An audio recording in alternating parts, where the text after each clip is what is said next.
Hey everyone, Jay here at Tully in Nashua. Today I want to show you some of the different views you can do with the BMW surround view cameras.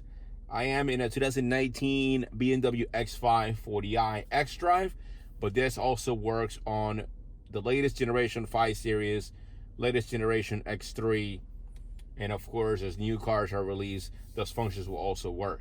So let me show you how to do that.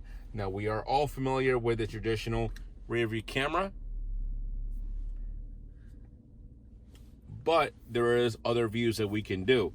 If you notice, I do have my traditional rear view with my trajectory lines, my max turning radius, and then on the right hand side I have my top view.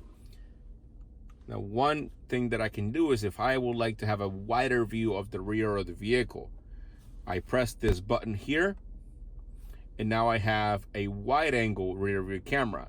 Gives me an opportunity to maybe see a little bit more of the road behind me, or where there could be any obstacles behind me. If you notice right here, these yellow lines tell me where my car actually ends.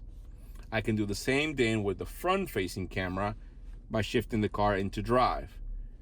Gives me my front camera, but again, if I want a wider angle, I press the same button again, and now I have a wider angle front facing camera that allows me to maybe see around a car that's parked somewhere, or maybe a snowbank or any sort of obstacle that prevents me from having to pull the car all the way out and exposing the nose of the car to a possible accident.